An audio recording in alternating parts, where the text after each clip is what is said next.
You know why people quit? People don't have pride in what they do. You know why people stop?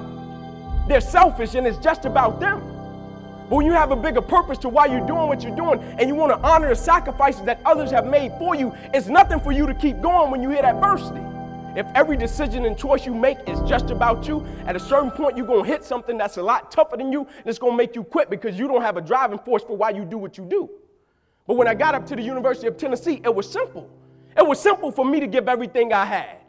My freshman year, I played special teams. My sophomore season, I broke the starting lineup, had a really strong sophomore season. The summer heading into my junior year, I still remember the day where I was sitting in our film room and I was watching film on the California Bears. My defensive backs coach, Larry Slade, came in the room. He said, "Inky, I got some good news for you." I dropped the clicker. I said, "What is it?" He said, "Man, you're a projected top 30 draft pick, son." He said, "All you have to do is play the next 10 football games. You're an automatic multimillionaire." I went out of the room. I called my mother and my grandmother on the three-way. I said, "After this season, there will be no more struggling." I said, "We would never miss another meal." I said, "We would never experience another Christmas where we had to stand on the side of the curb and just be grateful."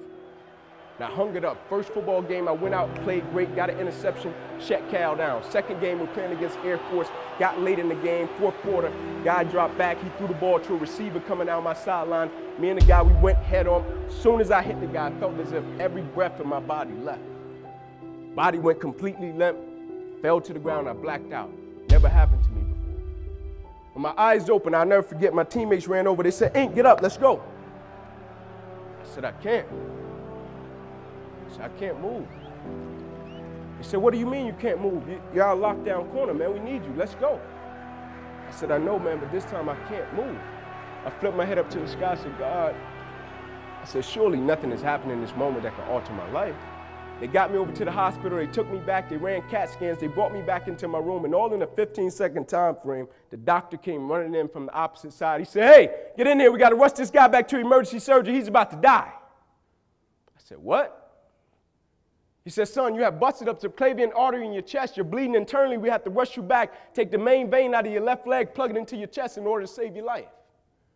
When I opened my eyes from recovery, the same doctor was over me. He said, "Son, has some good news and some bad news for you." I said, "You got some bad news for me?" I had to tell him I was about to die. I'm still alive. How bad can it get? I'm still here. He said, "The good news is we saved your life." I said, "Thank you, sir." He said, "The bad news is, Ink, you have nerve damage in your right shoulder." I said, "Okay, cool." He said, "But son, it's a strong possibility that you probably can never play the game of football again in your life." I said, "No way." I said, "No disrespect to you, doc, but I've been working for this ever since I was 7 years old." I said, "No disrespect to you, doc, but you wasn't in the park with me and my mother when I was 7 years old and she was sitting in that Buick Regal. She got done working at Wendy's. No disrespect to you, doc, but you didn't come up in that 2-bedroom home, 14 people sleeping on the floor. No disrespect to you, doc, but you didn't miss those meals and stay focused and never made an excuse. I never cheated.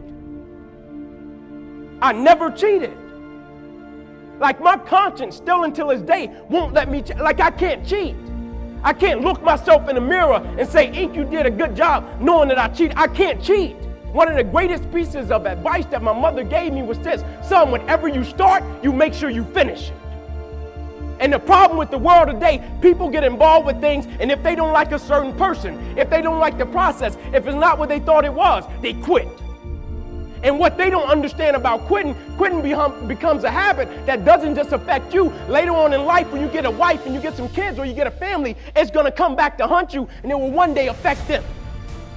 That is why I tell you the process is more important than the product. It's not even about the outcome for me. It's about, can you take pride in what you do as an individual, and every night when you look in the mirror, knowing that you gave everything you had to it.